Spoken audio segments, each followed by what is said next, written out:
Welcome again di catatan si gue. Alright, di video kali ini gue bakalan membahas bagaimana caranya membuka mata batin diri sendiri. Sebenarnya mata batin itu digunakan macam-macam ya, tapi kebanyakan digunakannya untuk melihat hal-hal yang gaib. Alright, di sini gue bakal memberitahu caranya gimana membuka mata batin diri sendiri untuk pemula, dan ini berdasarkan pengalaman teman gue juga. Jadi ada beberapa cara nih ini, tapi emang ada doanya juga. Oke, untuk yang pertama yaitu memantapkan hati dan niat kita untuk membuka mata batin. Jadi kalau misalkan setengah-setengah biasanya ya itu tidak akan terbuka sih mata batinnya. Jadi harus benar-benar harus sungguh-sungguh. Tergantung ya niatnya positif atau negatif. Kalau misalkan niatnya negatif, tergantung orangnya juga sih sebenarnya, entahlah ya. Cuma kalau misalkan niatnya positif, hanya ingin tahu gimana sih hal-hal gaib itu, atau pengen lihat, enggak, kalau melihat istilahnya lihat wujud aslinya langsung mungkin nggak bisa ya. Cuman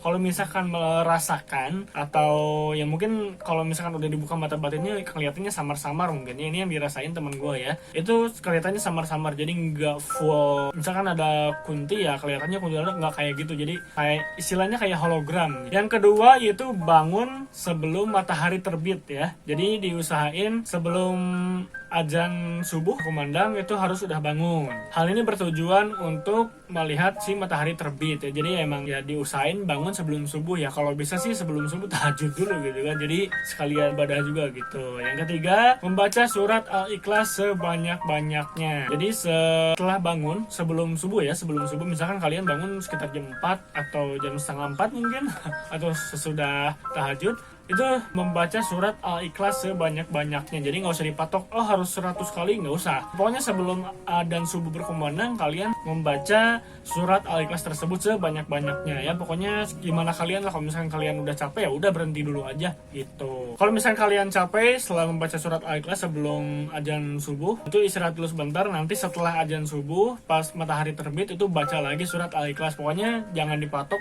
kalian harus sehari harus berapa, nggak usah. Jadi seikhlasnya saja atau sebanyak-banyaknya, segimana kuatnya kalian gitu. Jadi membaca surat Al-Ikhlas ini dilakukan terus-menerus sampai kalian istilahnya apa ya, bisa merasakan sesuatu hal yang berbeda. Biasanya kalau dulu temen gue itu semenjak membacakan surat Al-Ikhlas sebelum matahari terbit atau sebelum sholat subuh dan sesudah sholat subuhnya, itu awal-awal itu ngerasain kayak istilahnya kalau misalkan ada yang datang si hawanya beda. Terus pokoknya beda banget lah kalau misalkan ada datang tiba-tiba dingin, tiba-tiba panas atau hangat gitu kan. Terus lama kelamaan karena dia sering ngebacainnya itu ikhlas juga dan banyak tiap hari, jadi ya sampai sekarang teman gue itu bisa melihat ya itu seperti yang gue bilang tadi, seperti hologram. Jadi nggak full utuh toh gitu.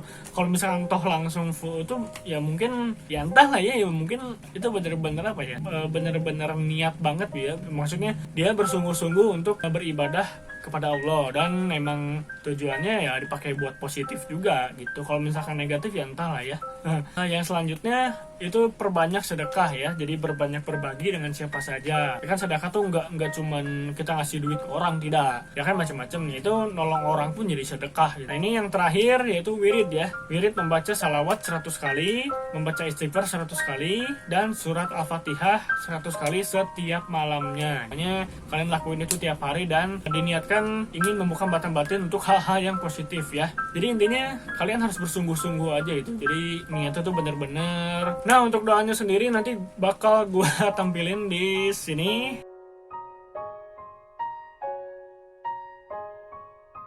Itu adalah doa untuk membuka mata batin kalian, dan nanti ada doa untuk gimana sih cara, kan tadi kan membuka nih ya.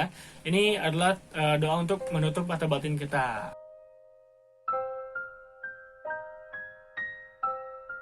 Nah, itu tadi adalah doa untuk menutup mata batin ya. Jadi yang sebelumnya itu adalah doa pembuka, yang ini doa penutup. Sebenarnya kalau dibilang bahaya atau enggak ya membuka mata batin, sebenarnya gimana kitanya juga, tergantung niat kita untuk apa. Namun kebanyakan orang sih ya biasanya pengen mencoba aja gitu ya. Maksudnya pengen lihat atau merasakan hal-hal yang gaib biasanya. Cuman ya tergantung orangnya itu niatnya sungguh-sungguh atau tidak. Kalau teman gue semenjak tuh terbuka mata batinnya dengan sendirinya ya, jadi nggak dibuka sama orang lain, lebih banyak apa ya istilahnya, mendengar hal-hal yang gaib. Kalau diganggu sih enggak, cuman ya dia emang kayak ngedengar suara-suara. Terus kalau misalkan ada yang datang ya hawanya beda, terus selewat ya kelihatan, tapi kelihatannya bukan di ekor mata gitu, karena emang dia sampai sekarang pun masih mengamalkan itu. Alright, paling sekian dulu aja video kali ini. Kalau misalkan kalian pengen coba buat membuka mata batin kalian ya